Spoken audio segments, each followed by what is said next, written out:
Sweet তোমার হাসি মৌসুমী। কে? ও আমি। আমি না হলে তোমার কাছে আর কে আসবে? আপনি মদ খেয়েছেন? হ্যাঁ, তোমার দাদাই তো এই নেশা ধরিয়েছে। Very nice. এ মদ, এ মনে হচ্ছে স্বর্গটা যেন একদম পায়ের নিচে। হাত পাতলেই পাবো আঙ্গুর আপেল, আর পা ফেললেই পাবো মণি মুক্তা। কুমার সাহেব, আরে ভাবতে ভাবতেই তোমার মতো একটি উদ্ধসী তেলিতমা সালাম ঠুকে বলবে, আসুন। কোথায়? ওই চাঁদের আলোয়। মৌসুমী, সত্যি সত্যি কুমার সাহেব, আমি না আপনাকে ভীষণ ভালোবাসি। তোমার কথা শুনে আমার হাসতে ইচ্ছে করছে। তাই নাকি? তাহলে নাচুন না। বেশ, শিওর, সত্যি, তাহলে নাচো। চুপি চুপি বলো, কেউ জেনে যাবে, জেনে যাবে, কেউ জেনে যাবে। চুপি চুপি বলো, কেউ জেনে যাবে, জেনে যাবে, কেউ জেনে যাবে। ভয় করি না যেন কোনো কিছু, যদি তুমি আমি রই একসাথে। চুপি চুপি বলো, কেউ জেনে যাবে, জেনে যাবে, কেউ জেনে যাবে। চুপি চুপি বলো, কেউ জেনে যাবে, জেনে যাবে, কেউ জেনে যাবে।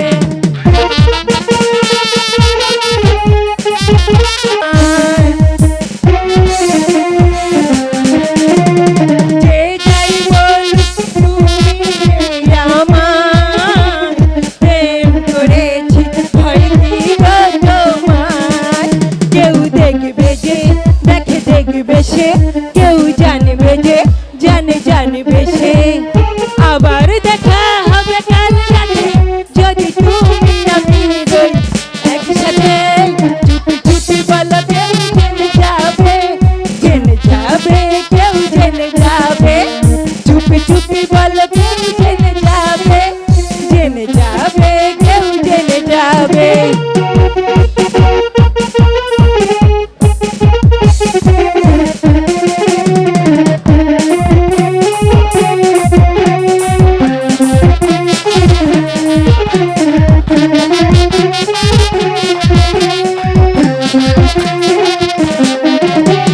কথা নয় গো, চোখে চোখে বলো, নইলে হবে সব এলোমেলো। কথা নয় গো, চোখে চোখে বলো, নইলে হবে সব এলোমেলো। কেউ দেখবে যে দেখে, দেখবে সে, কেউ জানবে যে জানে, জানবে সে। আবার দেখা হবে কাল রাতে, যদি তুমি আমি রই একসাথে। চুপি বলো, কেউ জেনে যাবে, জেনে যাবে, কেউ জেনে যাবে। চুপি চুপি বলো, কেউ জেনে যাবে, জেনে যাবে, কেউ জেনে যাবে।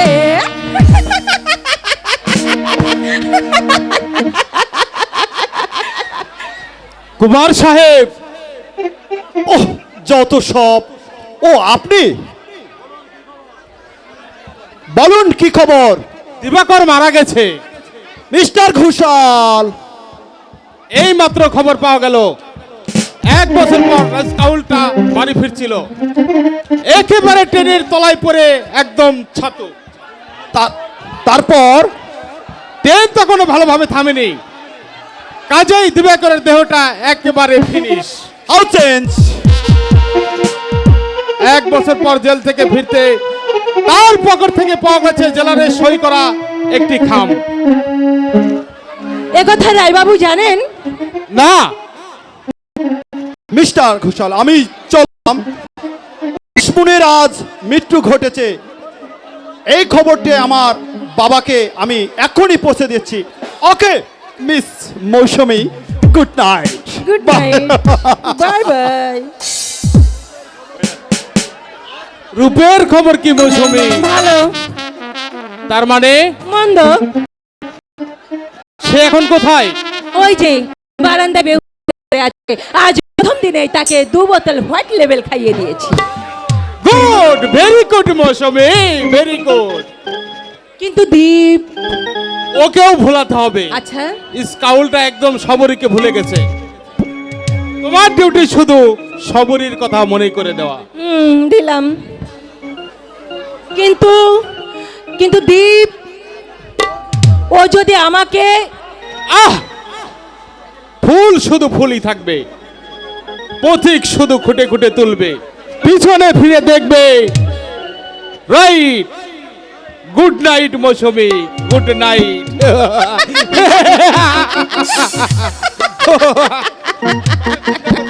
শয়তান, লোফার, জানোয়ার মনে করেছে মৌসুমী নরম, কিন্তু না, মৌসুমী নরম নয়, সে লোহার মতো শক্ত, সে ইস্পাত। আজকের সমাজ ব্যবস্থা তাকে এই নরকের পথে নামালেও সে আজও তার মনের বাগিচায় ফুল ফুটিয়ে রেখেছে, আর সেই মৌসুমী ফুল ঝরে পড়বে রূপনারায়ণের পায়ে। হ্যালো, ঝরেছে একটি একটি করে শুভ নক্ষত্রগুলি আবার আকাশ থেকে ঝরে পড়েছে। মিথ্যা অপরাধ সৃষ্টি করে ওরা দিবাকরকে জেলে পাঠিয়েছে। প্রতিবাদ শুধু বছর পরে দিবাকর জেল থেকে ফিরে আসবে, কিন্তু কিন্তু এখনো আর দিবাকর ফিরে এলো না। আবার তুমি কাঁদছো বাবা? কই, কাঁদিনি তো চয়ন, কাঁদলে এই পুরা চোখ দিয়ে জল আর আসে না। জোরে জোরে সব জল শেষ হয়ে গেছে বাবা কি ভীষণকর দৃশ্য! দেহটার উপর দিয়ে চলে গেছে ট্রেনের চাকা। কেমন সুন্দর দেহটা হয়ে গেছে একদল মাংস পিণ্ড। পুলিশ পুলিশ বলল তোমার ভাই জেলখানায় মারা গিয়েছে, এই নাও তার জেলখানার বেতন। আমি খামভর্তি টাকা ছুঁড়ে ফেলে দিয়ে কাঁদতে কাঁদতে বাড়ি ফিরে এলাম। কাকার মৃত্যুর সংবাদ সেদিন খবরের কাগজে বেরিয়েছিল বাবা। বেরোবেই তো চয়ন, সেই সংবাদ যে অনেক আনন্দের সংবাদ। সেই আনন্দের সংবাদ শুনে সেদিন আমি জেলখানায় যেতে পারিনি রে। আদালতে আর যেতে হবে না শুভঙ্কর, আদালতের পায়দা বাহিরে অপেক্ষা করছে। কেন? একতরফা মোকদ্দমায় আমরা ডিগ্রি পেয়েছি। ঘোষাল বাবু, তোমার সমস্ত সম্পত্তি বিক্রি হয়ে গেছে 2000 টাকা ঋণের দায়ে। ঘোষাল বাবু, আপনি তো হিন্দু, ঠাকুর দেবতা মানুন। আপনার বুকে হাত দিয়ে বলুন কবে আমি আপনার কাছ থেকে টাকা নিয়েছি। বলুন বলুন, আমি আপনার কাছ থেকে কবে টাকা নিয়েছি? না না না, মিথ্যা দায়ে, মিথ্যা ঋণের দায়ে আপনারা আমার বিরুদ্ধে মামলা করেছিলেন। আমি কখনো একটি পয়সা আপনার কাছ থেকে নেইনি। তাহলে এই হ্যান্ডনোটটা কি মিথ্যে? হ্যান্ডলোড? হ্যাঁ, 2000 টাকার হ্যান্ডনোট, তোমার নিজের হাতে সই করা। বুঝেছি রাই বাবু, বুঝেছি। 1 বছর আগে দিবাকরকে পুলিশে ধরে নিয়ে যায়, তখন আমি আপনার বাড়ি গিয়েছিলাম। হ্যাঁ বাবা, হ্যাঁ, ওই কুকুরালা বাড়িটাই তো। এই তুই চুপ কর। তখনই বুঝতে পেরেছিলাম দিবাকর যাতে থানা থেকে খালাস পায়, আপনার একটা ব্যবস্থা করুন। আপনি বলেছিলেন কতগুলো কাগজে সই দিতে হবে, আমি দরখাস্ত করে দেখি। শুভঙ্কর, সেই দিনের সেই সই করা কাগজ লুকানো ছিল ওই হ্যান্ড লুটের কাগজ। সেই কাগজটাই কি আদালতে গিয়ে 2000 টাকার হ্যান্ড লুট হয়েছে। তর্ক করো না শুভঙ্কর। তর্ক তর্ক করার বিদ্যে তো আমার নেই। যার ছিল সেই এই পৃথিবী থেকে চলে গিয়েছে। আপদ গেছে। ঠিকই বলেছেন রায় বাবু, আপদই চলে গেছে। কিন্তু চল একটু জল নিয়ে আয় বা, আমার বড় তৃষ্ণা। যাচ্ছি বাবা। শোনো শুভঙ্কর, আজই তোমাকে এই বাড়ি থেকে চলে যেতে হবে। না যাবে না? না, কেন যাব? এই বাড়িতে আমার 7 পুরুষ শ্বাস নিঃশ্বাস ফেলেছে। এই বাড়িতে আমি পিতা অনেক দিন ধরে রাধা মাধবের সেবা করে আসছি। এই বাড়ির প্রতি ধুলি কোনায় রিট পাথরে মিশে আছে আমার দিবাকরের স্মৃতি। এই বাড়ি ছেড়ে আমি কোনোদিনও যাব না। যাবে না? না, কেন যাব? এই বাড়ি আর তোমার নয় বলে। কে বলেছে এই বাড়ি আমার নয়? না, এই বাড়ি এখন থেকে রায়বাবু। কে দিয়েছে রায় বাবুকে? আদালত। আদালত মানি না আমি আদালতের রায়, মানি না আমি আদালতের বিচার। মানো না? না না না, দেখে আনুন সেই বিচারককে, দেখে আনুন। দেখি তার মুখোমুখি জিজ্ঞাসা করে কেমন তার বিচার, কোন বিচারে সে আমাকে পথে বসাতে চায়। ম্যানেজার, স্যার, ভালো কথায় কাজ হবে না, পুলিশকে খবর দাও।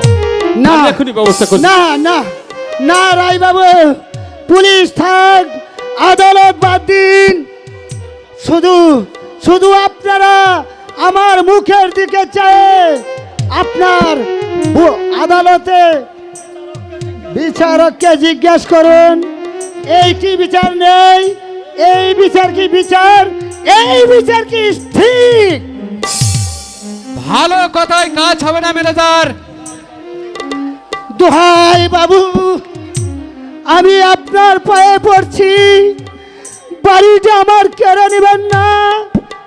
এই আমার 7 পুরুষের শেষ তীর্থ, পিতা মাতার শ্রদ্ধা, এই সমাধি মাটির মাকে আপনি ছিনিয়ে নেবেন না, ছিনিয়ে নেবেন না।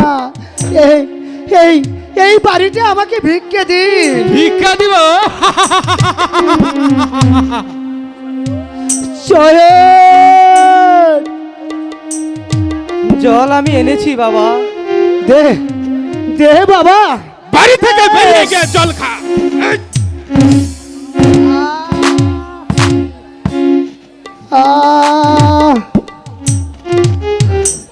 চলো বাবা, ওরা মানুষ নয়, ওরা এখনই আমাদের বাড়ি থেকে তাড়িয়ে দেবে। না না, পারবে না। এই মাটি আমি কিছুতেই ছাড়ব না রে, কিছুতেই না। বটে, এত সাহস তোমার? পিটিয়ে তোর চাপকে ছাল তুলে নেব। মারো মারো দস্যু, যত পারো চাবুক মারো, তবু তবু আমি এই জন্মভূমি ছেড়ে যাব না। আমার ভাই মরেছে মরুক, সবুরি কাচ্ছে কাঁদুক, সেও আমার সহ্য হবে। আমার একমাত্র সন্তান চয়নকে আমি জমের মুখে ঠেলে দিব, সেও আমার সহ্য হবে। কিন্তু তোমরা আমার মাটির মাকে নিয়ে ছিনিমিনি খেলবে, এই আমার কিছুতেই সহ্য হবে না। ম্যানেজার, স্যার, ছোট লোকটাকে ঘাড় ধরে বের করে দাও। তাই করছি স্যার। যা, চয়ন। বাড়ি থেকে বেরিয়ে যা। এই বাড়িটার আইনে দখল পেয়েছে, এই বাড়িতে আমাদের থাকা বেআইনি। চল চয়ন, ওরা আমাদের কিছুই নিয়ে যেতে দেবে না, শুধু শুধু আমার বেলায় দূর থেকে আধা মাধবকে একটু প্রণাম করে যায়। না, সেটাও তুই করতে পারবি না। রঘু রাধা মাধব, আর তোমার পূজা হবে না, নৈবেদ্য সাজিয়ে আর কেউ তোমাকে আরাধনা করবে না। দুদিন পরে তোমার লতা বিছানো হবে ওদের জুতা রাখার জায়গা, তোমার মন্দির ভেঙ্গে করবে ওরা বিলাতি কুকুরের আস্তানা। তার আগে তুমি মরো, মরো পাষাণ দেবতা, তুমি মরো।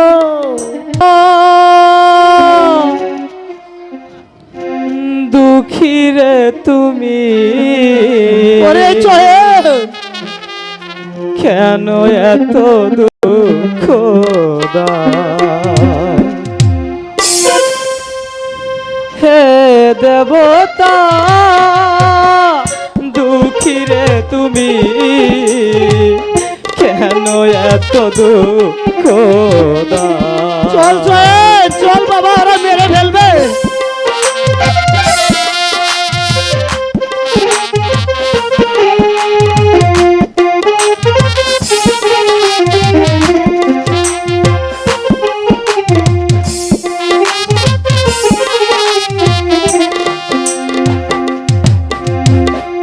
চাই মোরা বাঁচতে, চাই মোরা বাঁচতে,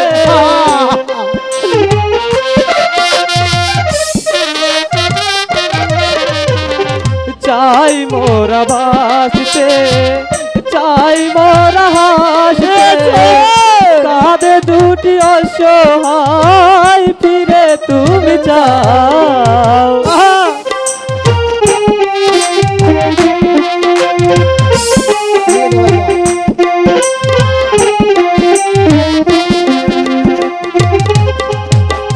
হে দেবতা, দুঃখী রে তুমি, কেন এত দুঃখ দাও?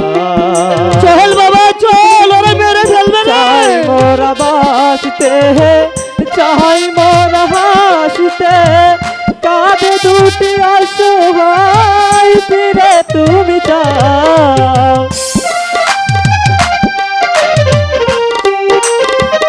ওরে চল চল বাবা, চাই পালিয়ে মোরা যা। বাঁচতে, চাই মোরা হাসতে, কাঁধে দুটি অসহায় ফিরে তুমি চাও। না, হে দেবতা, দুঃখী রে তুমি, কেন এত দুঃখ দাও? হে দেবতা, দুঃখী রে তুমি, কেন এত দুঃখ দাও? চল বাবা, এখানে পালিয়ে চল চল চল। কেন চল। এত দুঃখ দাও? কেন এত দুঃখ দাও?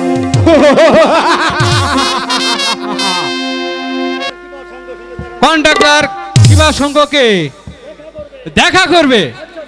আচ্ছা স্যার। এক সপ্তাহের মধ্যে কুলি কামারি লাগিয়ে বাড়িটা পরিষ্কার করে ফেলাবে। নিশ্চয় স্যার, একটা দিনও দেরি করলে চলবে না। দেখো ম্যানেজার, ওই জায়গাটা হবে আন্ডারগ্রাউন্ড। সস্তা দরে ধান, চাল, গম ইত্যাদি যা পাবে, মানুষের খাদ্য বস্তু যা পাবে গুদামজাত করবে। আগে স্যার। কোলিয়ালকে পাঠাবো দীপনারায়ণকে জাল ও সুসেদের কারখানায়। মিস্টার তেজ বাহাদুর, দেশের যে এত দুর্দিন দেখা যাচ্ছে, তাতে বড় বড় লোকদের মুখে একটা টাকা ছুঁড়ে অমন 10টি টাকা জোরে আনতে হবে। স্যার। হ্যাঁ, আর একটি কথা, বলুন স্যার। রূপ যেন কিছুতেই মাথা তুলতে না পারে। কিন্তু ভয় কি ম্যানেজার, তোমাকে আমার বিজনেস পার্টনার করে নেব। আর আজ থেকে তোমার বেতন আরো 500 টাকা বাড়িয়ে দিব।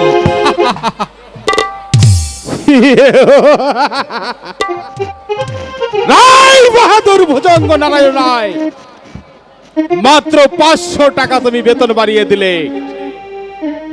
সমুদ্র শোষণের চেষ্টা আমার বুকে জ্বালিয়ে দিলে। যাকে দেখাচ্ছ তুমি বন্ডুজ ভরা পান করা জলের তৃষ্ণা। বলে রাজপথ ধরে কণ্ঠে কণ্ঠে গর্জে উঠে বিভৎস চিৎকার, আজ ওরা ফিরবে না, আজ ওরা সকলে রাইফেল আদায় করিবে আজ ন্যায্য অধিকার। পদাঘাতে ভক্তি হিংসদার। কি হচ্ছে ঠাকুরপো? নতুন নাটক পদধ্বনি, তার পাঠ মুখস্থ করছি। তোমার পদধ্বনি নাটকে গান নেই? নিশ্চয়। তাহলে একটা গান শোনাও। শুনবে তুমি? হ্যাঁ। হ্যালো মিস্টার ভগবান, চোখ কি তোমার হয়েছে গন্ধ, নষ্ট হয়েছে নাকি কান? হ্যালো মিস্টার ভগবান, হ্যালো মিস্টার ভগবান, চোখ কি তোমার হয়েছে নষ্ট, অন্ধ হয়েছে নাকি কান? হ্যালো মিস্টার ভগবান।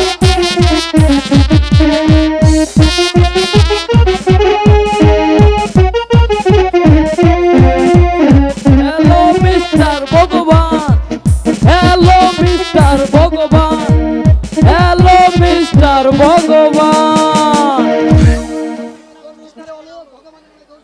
ভগবানের নামে দুষ দিস না রে লোক, অভিশাপ দে তাদের যারা 90 কোটি ভারতবাসীর মুখের গ্রাস কেড়ে নিয়ে খাদ্যের সাথে ভেজাল মিশিয়ে তাদের মুখে তুলে দিচ্ছে মুঠো মুঠো বিষ। অভিযোগ কর তাদের বিরুদ্ধে, যাদের খেয়াল খুশির দাম মেটাতে অসুস্থ পিতা মাতার অভিশাপ হয়ে আসছে বিকলঙ্ক শিশু। তুমি আবার উঠে এলে কেন গো? কত আর শুয়ে থাকবো বলো, আর যে ভালো লাগছে না। তা বললে কি হয়? তুমি ঘরে যাও দাদা, এখনই ডাক্তার আসবে। আর ডাক্তার আনতে হবে না হলো দাদা। কি হবে ডাক্তার এনে? মৃত্যু যাকে ডাক দিয়েছে, কেন তোরা তাকে নিয়ে টানা হেরচা করছিস? দাদা ভেঙে পড়া কি তোমার সাজে গো? গরিব আমরা, দুঃখের সঙ্গে লড়াই করে যে আমাদের বাঁচতে হবে।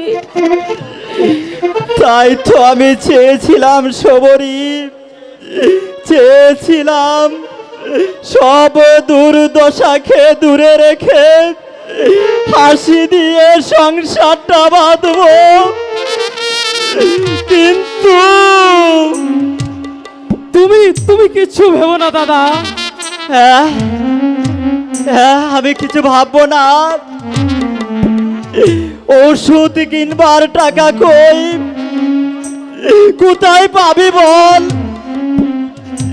যাত্রা দলে চাকরি করে কয়টাই মাইনে পাস, আরে কয়টা পয়সাই বাঁচে আমাদের ঘরে? একটি পয়সাও নেই। তাহলে কি হবে ডাক্তার এনে? প্রভিডেন্ট ফান্ডে টাকা শেষ, 2 কাঠা জমি ছিল তাও শেষ।